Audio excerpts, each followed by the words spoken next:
Deus vai permanecer bom o tempo todo. Deus é bom e a sua benignidade dura para sempre. Digno é o Senhor de receber glória, louvor e honra.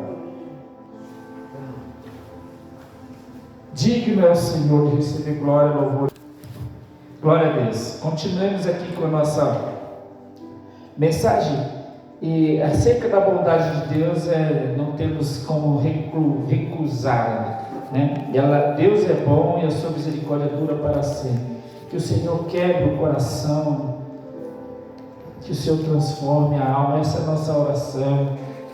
Nós não entendemos muitos dos propósitos de Deus, mas Deus é poderoso para fazer coisas extraordinárias. Deus pode mudar situações, mas nós não podemos deixar de crer no que o Senhor é poderoso para fazer, né? Nós não podemos deixar de crer. Eu estava meditando aqui, semana passada eu não falei sobre esse ponto, que é a soteriologia da salvação. Eu tive um desejo de expressar uma parte de um sermão que o pastor pregou lá em Caraguatatuba. E eu falei um pedacinho aqui, lembrei aqui de umas passagens dele, que foi a maneira de permanecer firme, né? Terminar bem, terminar firme, né?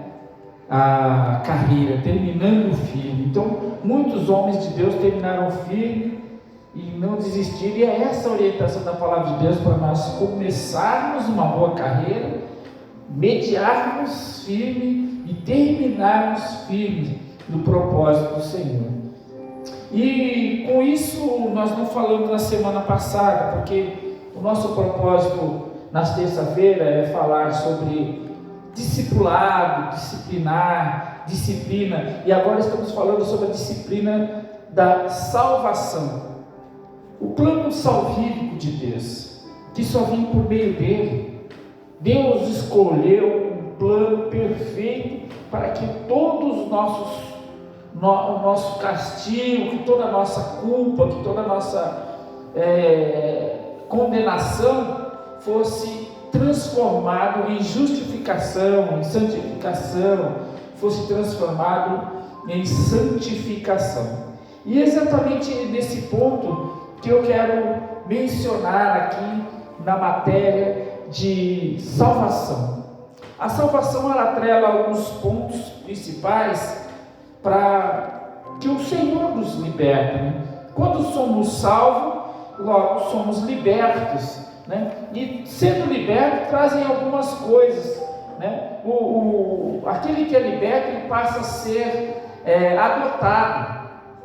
Ele passa a ser adotado, porque agora aquele que o libertou, adotou para uma nova história de vida, para uma mudança, para um processo. Isso então gera realmente esse transformar que está dentro do plano salvífico. Então, e as bênçãos são decorrentes da doação, da adoção, né? As bênçãos são decorrentes, porque nós precisamos de entender esses princípios. Eu quero trazer para você de uma forma bem clara, bem lúcida e de uma forma diferente essas bênçãos que são decorridas da adoção, que nós recebemos como dentro do plano da salvação que Deus tem para nós, porque nela também a regeneração vem, mas hoje o ponto principal é que a santificação é uma obra da graça, pela qual o crente separado do ego e da pecaminosidade interior, sabe, nós tivemos um pecado interno, e isso gerou uma prisão, uma cadeia, uma corrente que não é vista aos olhos nus, né? Nós não poderíamos ver, e quem está no pecado menos ainda pode ver, né? Ele está tão no pecado que ele não enxerga que ele está preso, ele não enxerga que ele está acorrentado, que ele está dominado. Então a santificação é uma obra da graça.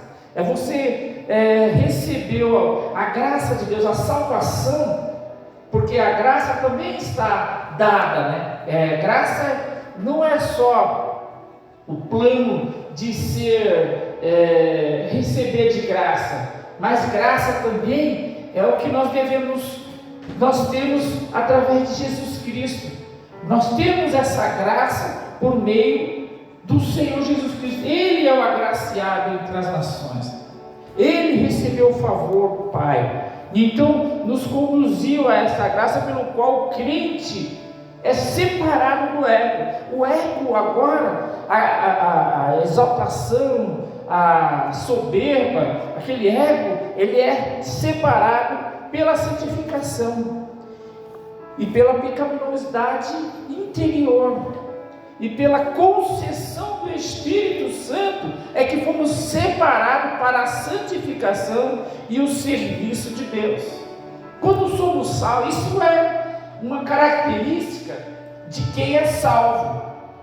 Essa santificação não produz uma pessoa que não foi salvo. Alguém que não recebeu essa graça, essa graciosidade do Pai, o Espírito Santo, não tem condições de se santificar, ele não deseja se santificar, ele não busca a santificação, ele não espera que alguém possa o acusar, porque ele está no meio do pecado de tal maneira que ele não aceita nem que alguém o acuse, porque a sua mentalidade está cauterizada a ponto de que se alguém o acusar, ele vai defender a sua atitude pecaminosa, o seu ato pecaminoso, porque ele está preso. Então ele não recebeu essa obra da graça do eterno Salvador. Então isso daí é um fruto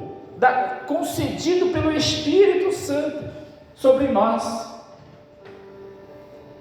É importante entendermos que a santificação ela é gerada porque nós somos salvos. Você deseja se santificar, melhorar a sua condição espiritual, porque você recebeu essa graça bendita sobre você. Marca uma crise subsequente à conversão, quando o pecador é levado a ver a sua necessidade e se apropria da provisão de Deus por tudo que ele fez.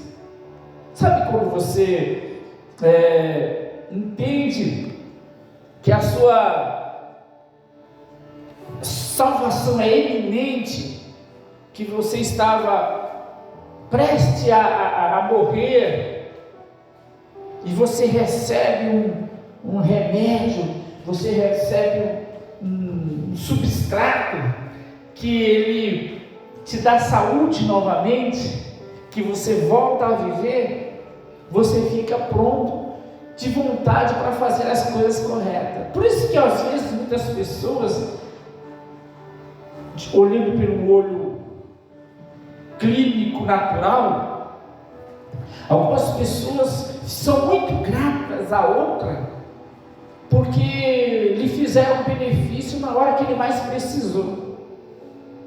Sabe quando você comprou um objeto, e esse objeto tinha um valor, e se você não paga, ou você perde o bem, ou alguém de quem você comprou, ele te ameaça ao ponto que você perde a sua salvação, ou seja, a sua vida, melhor dizendo, né? Você perde a sua vida, e aí você fica todo perturbado, mas aparece alguém de uma circunstância assim, inviável, impercebível, que você não esperava. Aparece uma pessoa e fala: vou mudar a sua história, vou transformar essa situação. Quanto você deve para aquele fulano?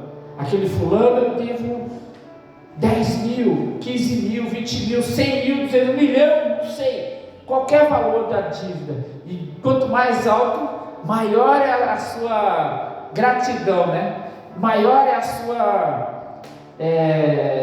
o seu agradecimento vai ser a essa pessoa. Portanto, alguém diz assim: então eu vou, a partir de hoje você não vai dever mais a esta pessoa, e nem a mim também, eu vou pagar essa dívida, e você nem a mim vai me dever. Então, o que acontece?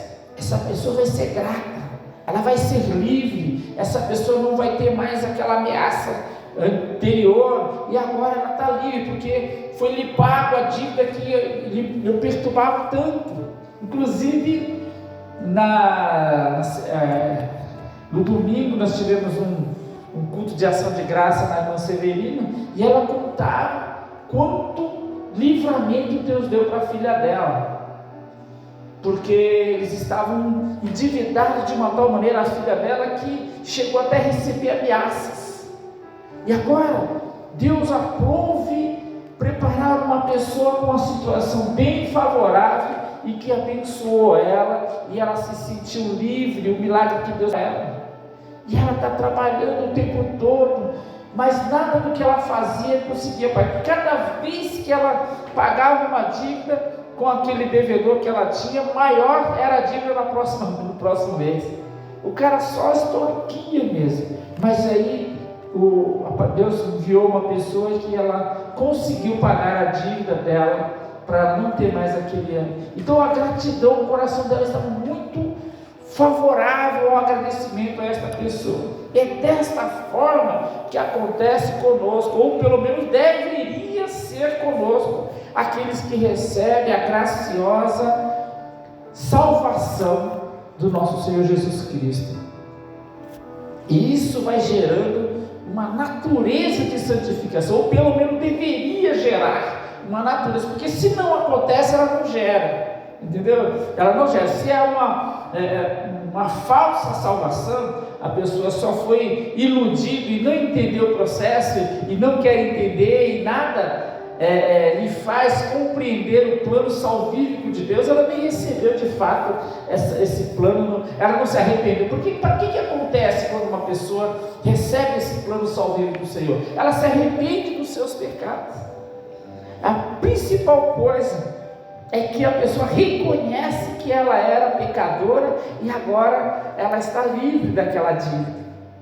Não é assim? Se a pessoa agora não tem mais aquela dívida, agora a gratidão dela está extraordinária. Então ela reconhece que ela estava devendo, e ele pagou tudo, e agora não tem mais aquela dívida. Então o que ela vai fazer? Agora eu vou caminhar com um pensamento livre, eu vou caminhar com um pensamento corajado. Eu não tenho mais medo, eu não tenho mais dívida com aquela dívida anterior, não tenho, porque foi pago. Então você vai ficar livre do medo. E é isso que o plano salvífico do nosso Senhor faz. Santificação na Bíblia é um termo de grande abrangência e de rico significado para a vida do crente. Relacionado com a experiência da vida cristã, a santificação tem a ver com o tempo passado, o presente e o futuro da sua vida. Para melhor compreender isso, nós vamos aqui prestar bem atenção em alguns pontos principais, que é a santificação do passado, que à medida que você recebe aquilo, como eu falei agora, esse salvamento, você é santificado, acaba com esse medo do passado. E a santificação do presente, ele traz paz para você caminhar, ele traz alegria para você caminhar. Essa plenitude é gerada dentro do seu interior.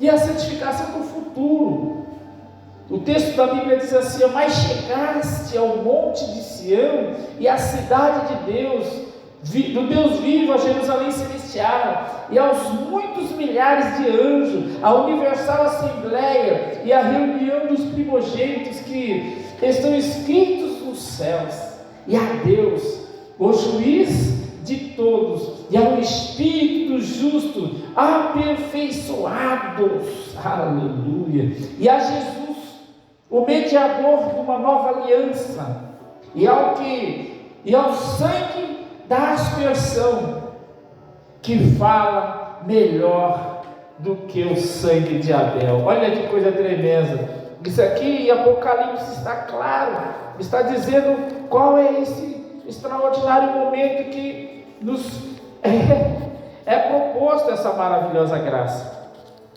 Por isso é que nós somos aqui atrelados, estamos dentro desses princípios regenerador.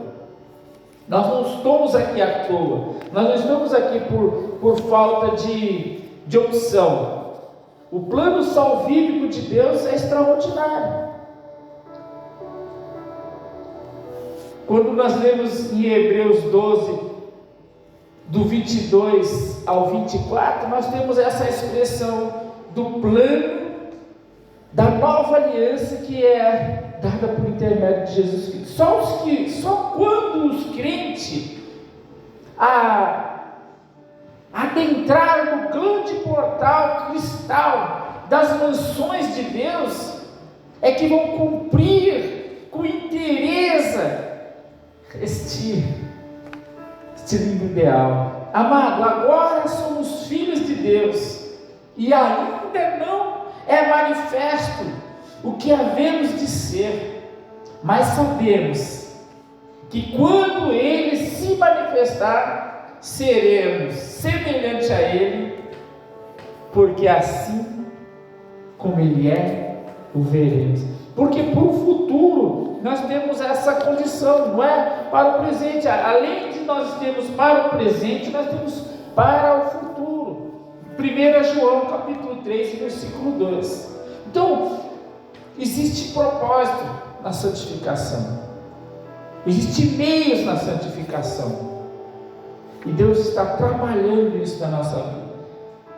Por isso que você deve desejar, você deve no sentido de que, à medida que você alcançou este plano salvífico de Deus, é natural isso. Ela não é deve de ser obrigado, deve porque você precisa fazer isso. Não, isso deve porque é uma necessidade, é uma condição espiritual que dentro de você é transformada. Por natureza, no Espírito, você começa a agir de maneira santificada.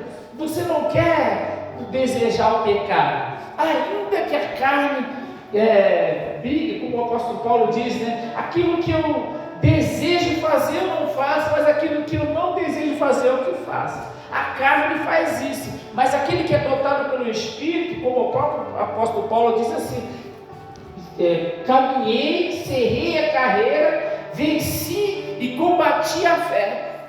Porque na verdade ele está não só lutando contra a carne, contra o Espírito, como diz a Escritura Sagrada, que a nossa luta não é contra a carne nem contra o Espírito, mas a luta interior dele já foi vencida pelo sangue de Jesus derramado na cruz do Calvário. Então ele começa a se santificar, a buscar a santificação, tanto no passado, como no presente, como no futuro, porque ele almeja. No passado, porque é onde ele pecou, agora no presente ele já transformou, ele já pagou, ele já tirou todo o nosso pecado, ele já deu o aval final para tudo aquilo que você devia, você já não deve mais. E para o futuro, porque nós vamos alcançar essa mansão celestial, nós estamos correndo atrás para alcançar. Por isso que nós não podemos parar, por isso que nós não podemos desistir, por isso que nós temos que terminar firme, por isso que nós temos que terminar a carreira firme, forte, resoluto, né? Avante até o final, porque há uma coroa para os vencedores, há uma mansão celestial para os vencedores, há um lugar onde você vai encontrar com o juiz de todos, há um lugar onde estão escritos no céu os nomes daqueles que foram transformados. Amém? Fique firme, não desista, ainda que todo mundo desabe, ainda que tudo se acabe, tudo fique desmoronado, mas você permanece fiel, porque fiel é o Senhor e a sua palavra para cumprir. Amém? Glória a Deus. Hoje vai ser bem breve isso mesmo, e eu quero simplesmente dizer umas frases aqui alguns textos separados aqui, que são: se alguém não permanece em mim, será lançado fora. Se é que permaneceis na fé, se retiverdes a palavra, tal como nola preguei, se de fato guardardes firmes até o fim a confiança, se retroceder, se porém andares na luz, todo este privilégio do cristão vai ser continuado. Segue-se, porque as Escrituras estão cheias de argumentos maravilhosos para que nós fiquemos firmes até o fim. Um dos maiores argumentos da Bíblia, qual o crente pode manter-se firme na salvação, e é tomar um cuidado com a menção do condicional, se, porque essa condicional que a Bíblia diz aqui em vários textos, de Apocalipse, de Hebreus, de 1 João, todo ele que eu citei aqui, é para que você considere em respeito à salvação que o Senhor nos deu. Se alguém não permanecer em mim, será lançado fora. Se é que permaneceis em mim na fé, se retiverdes firmes a palavra, como tal vou-la preguei. Então, nós temos que permanecer firme, porque senão a nossa salvação, o plano salvífico de Deus direcionado a mim, que não é só direcionado somente aos que creem, mas a todos os que creem, e a todos, até mesmo os que não creem, poderão perdê-la e não alcançar mais. Tanto aquele que o receberam, como aqueles que não receberam, estarão debaixo dessa condicional. Vamos ficar firmes. Querido Jesus, que o Teu Espírito Santo nos oriente, nos ajude. Eu tenho falado, Senhor, nesses últimos dias acerca dessas Escrituras Sagradas, e o nosso propósito é que nós olhemos para dentro de nós e reconheçamos de fato o que o Senhor tem para nós, esse plano tão perfeito, tão maravilhoso. E se nós não estivermos firmes até o fim, o Senhor nos galardoará com aquilo que o Senhor prometeu. Nos ajude, Senhor. Ajuda os Teus filhos, Senhor, para que alcancemos, para não fiquemos mortos no deserto, Senhor. Para alcançar a Canaã, somente Josué e Caleb. Que não somente aqueles que estarão no final, mas que possamos ficar firmes, Senhor, no propósito até o fim. Que o nome do Senhor seja louvado e bendito para sempre. Amém. Glória a Deus.